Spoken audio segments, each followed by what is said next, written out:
Ikaw ba ay nangangarap na makapagtrabaho sa opisina pero nag-aalangan ka dahil kulang ka sa computer skills?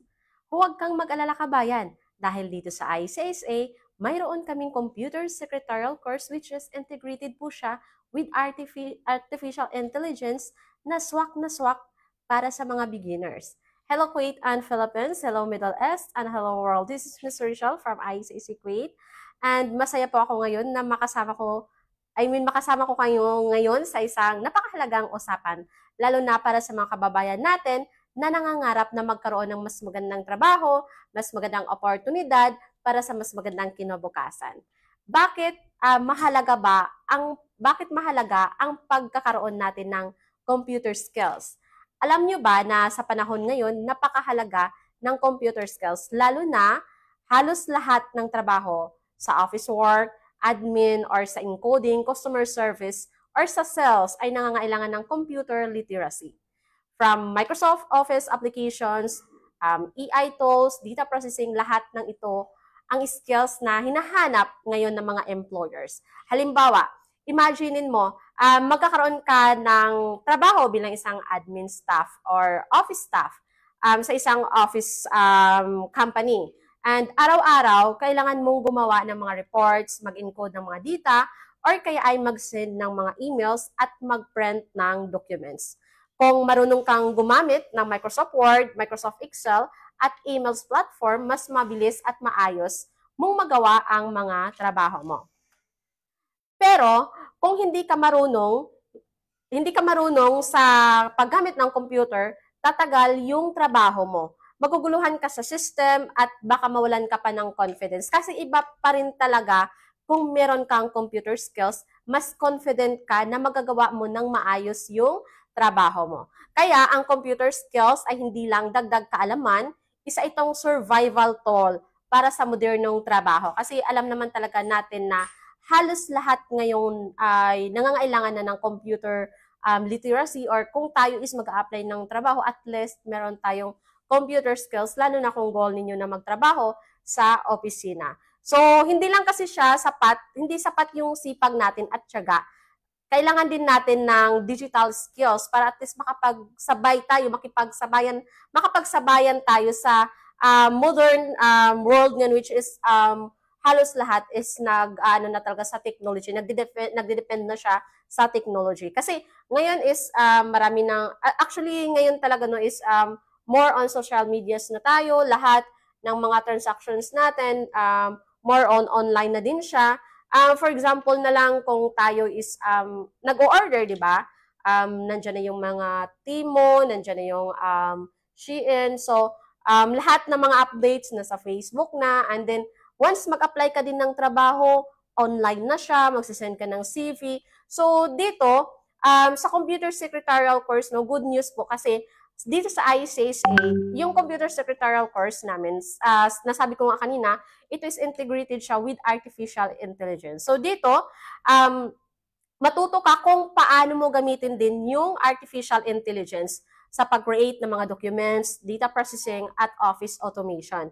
Mas mabilis, mas efficient, at mas smart yung trabaho natin. So, ano-ano pa ba yung mga matutunan natin dito sa computer secretarial course? So, of course, nandito yung digital literacy.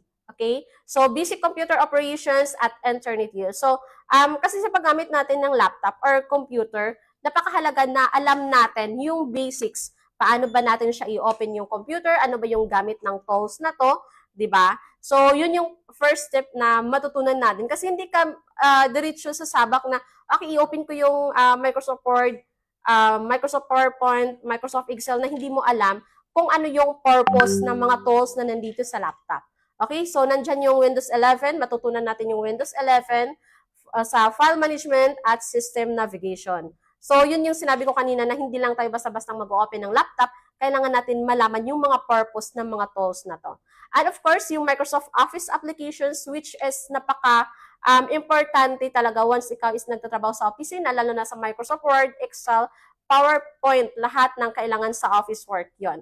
Okay, so dito, and syempre, after the course, pwede kang mag-apply or magkakaroon ka ng opportunity na makapag-apply bilang isang admin staff, or receptionist, data encoder, document controller, or kaya ay executive secretary at marami pang iba. Okay, kasi even though manager and supervisors, kailangan natin ng computer skills po. Okay? So, wait lang. Tingnan ko lang kung nag-live ba tayo para makita ko kung sino yung mga viewers natin. Okay? Ayan, so meron tayong 5 million in the house na nanonood ngayon. So, sa lahat ng mga nanonood sa atin dyan, kung isa po kayo sa mga nangangailangan ng computer skills para at least magkaroon kayo ng mas magandang opportunity or ikaw is naghahangad na magkaroon ng mas magandang opportunity, lalo na kung pangarap mo talaga na makapagtrabaho sa office work po, no? And hindi ka confident sa computer skills mo. So, ito na po yung stepping stone natin, ito na yung start natin kung ikaw is isa sa mga nanonood ngayon sa live na to. So, ito na po yung chance natin. Okay, so mag-invest tayo ng skills, mag-invest tayo ng knowledge para at least magkaroon tayo ng mas marami pang opportunities na magbubukas sa atin, no?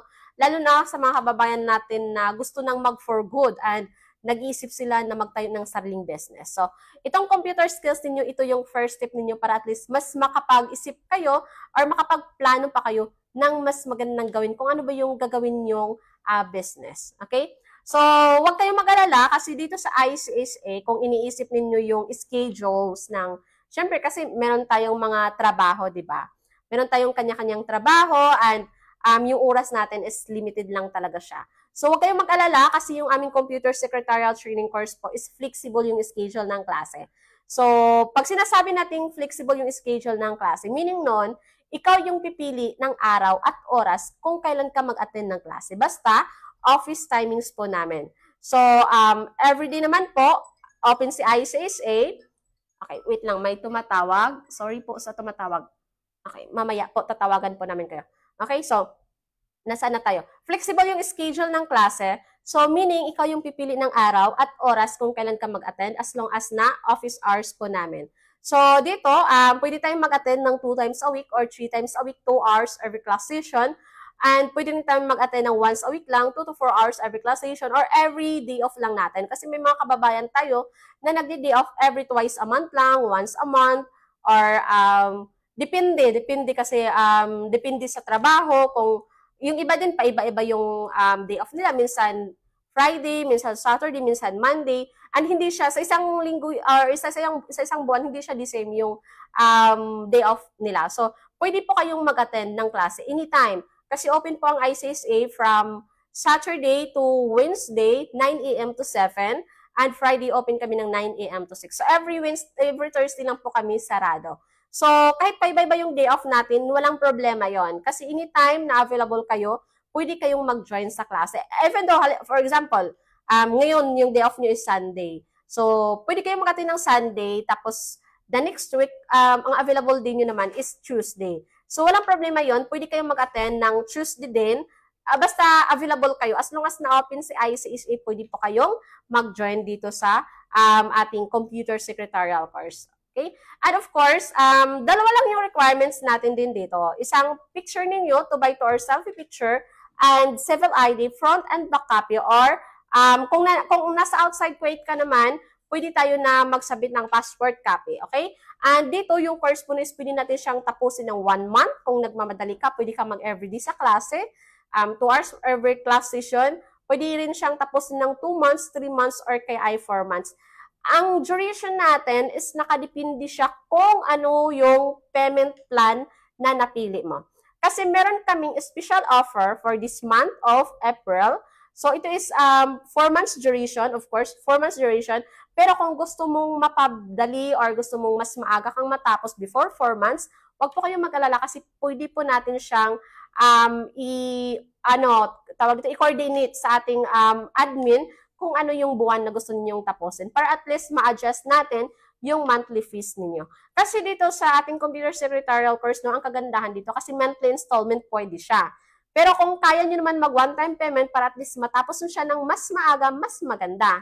Okay? So, and of course, after the course, makaka-receive tayo ng certificate, which is, ito is CPD accredited na po siya from UK.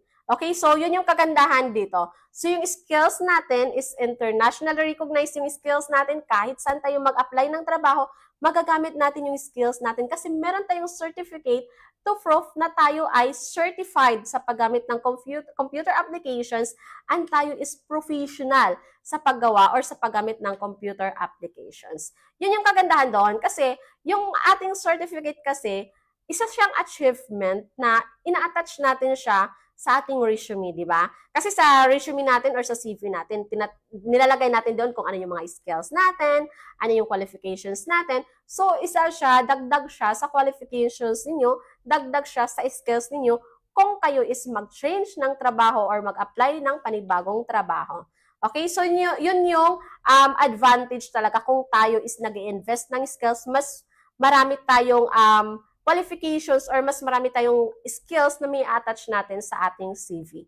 Okay, and of course, dito sa computer secretarial course, matutunan mo dito yung paggawa ng professional na CV sa Microsoft PowerPoint, pwede, and sa Microsoft Word po. So, dito hindi mo na kailangan na magpagawa pa sa iba ng CV mo. Ikaw na mismo yung gagawa dito, mas ma-customize mo pa kung ano yung gusto mong design para sa CV mo. Okay? So, ang dami mong matutunan dito. Ito is para siya sa lahat ng mga beginners and to professional level din. So, kahit sino is pwedeng mag-enroll, kahit wala kayong idea or background kung paano gamitin ang computer, wag po kayong mag-alala kasi tuturuan po kayo ng aming instructor from basic to professional level. Even though ikaw is manager or supervisor or ikaw is meron ng idea kung paano gamitin ang computer and gusto mong i-enhance yung skills mo sa paggamit ng computer, ito po yung course na para sa inyo pa. Okay? And syempre, sa lahat ng mga kababayan natin, ang pag-aaral natin or yung pag-aaral natin, pagkakaroon natin ng computer skills ay hindi lang siya basta dagdag kaalaman. Kundi, isa siyang malaking hakbang patungo sa mas maginhawang buhay natin kasi dito magkakaroon tayo ng mas magandang opportunity na magkaroon ng mas magandang trabaho. Diba? So, hindi naman hadlang ang edad or trabaho natin or kahit saang bansa man tayo ngayon naka-reside, dahil nandito si ICAC para gabayan po kayo sa bagong journey ninyo. So, kung kayo is gustong mag-enroll, so nandito po si ICAC. Kung gusto niyo magkaroon ng computer skills, nandito po si ICAC. Okay? So, wag po nating hintayin ang perfect time. Kasi ikaw mismo ang gagawa ng tamang panahon para sa tagumpay mo. Okay? So, hindi natin, kumbaga kasi ano kasi natin, minsan inaisip natin, ito na kaya yung course na para sa akin, paano ko kaya siya tatapusin? 'Di ba? Although ang dami nating mga questions sa sarili natin, 'di ba? So, kasi nag-aantay tayo ng perfect timing. Minsan nagsasabi na, mag-iipon muna ako para makapag-enroll. Although hindi siya natin na kailangan natin mag-ipon kasi yung naman natin, yung course fee naman dito na babayaran natin is monthly installment siya. So, kumbaga, laanan mo lang siya, for example, kasi ganito siya, sa sahod natin, meron tayong mga expenses, ito yung savings natin, ito yung para sa ito yung para sa So, sa sahod natin, laanan natin siya para sa skills natin. Okay, kasi yung buwan, yung araw, yung panahon, lilipas yun. Diba? Lilipas yung mga panahon, lilipas yung panahon na marami tayong pera, lilipas yung panahon na wala tayong pera, pero yung skills natin, hindi siya lilipas. Actually, yung skills natin, ito yung magiging stepping stone natin para tayo is magkaroon pa ng mas magandang opportunity. Malay mo, sa pagtapos mo ng computer secretarial course, magkaroon ka ng mas magandang trabaho, so mas magkaroon ka pa ng mas magandang kita, which is, kumbaga maano mo na siya, lahat ng mga expenses mo is makakover doon kasi meron ka ng magandang income. 'Di ba? So, kasi hindi natin alam kung kailan talaga darating yung opportunity, yung magandang opportunity na nasa para sa atin, no? Kaya nga, hindi natin kailangan na mag-antay ng perfect time kasi tayo mismo yung gagawa ng tamang panahon or perfect timing para sa atin.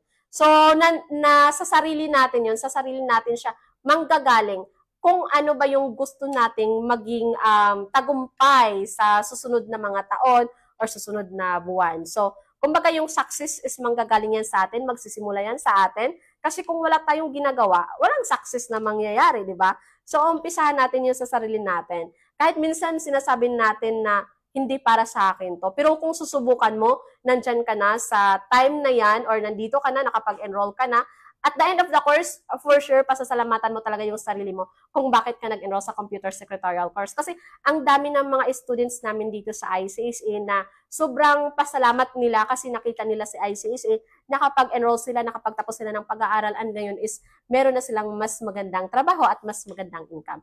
Okay, so hindi natin, kumbaga, iti-take for granted yung mga skills na kailangan natin, di ba? So, umpisa natin yan sa sarili natin, magkaroon tayo ng panibagong mindset. Kasi yung pag-invest natin ng skills natin, nasa mindset natin yun eh.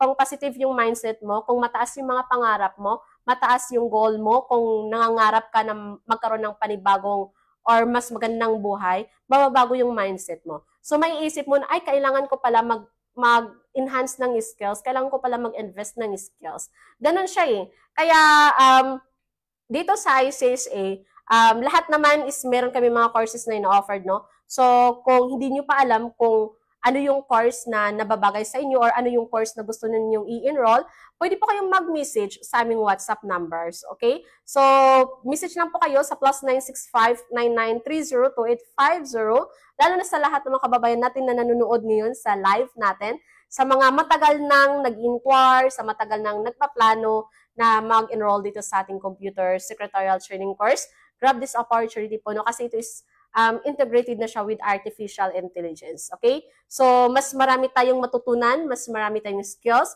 mas maraming knowledge na mababaon natin.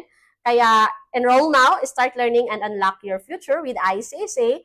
As we always say, better skills, better job opportunities. Maraming salamat po sa inyong panunood dito sa aming live update. Muli ako po si Ms. Rochelle, ang nagsasabing ICSA is your partner in success. Message lang po kayo or mag-comment down below po kayo dyan sa aming comment section, or kaya ay pwede nyo din siyang i-share itong live namin, baka sakaling may mga kaibigan kayo or mga kamag-anak kayo na gusto rin na mag-enroll or gusto din na makapag-enhance ng computer skills and hindi nila alam kung saan sila magsisimula or kung paano sila magsisimula. Okay, so message lang po kayo sa aming WhatsApp number na makikita nyo dyan sa aming caption, or kaya ay kung desidido na kayo na mag-proceed for enrollment, i-click nyo lang po yung link na makikita nyo dyan sa aming caption po. Bye po, and see you next time sa aming live update.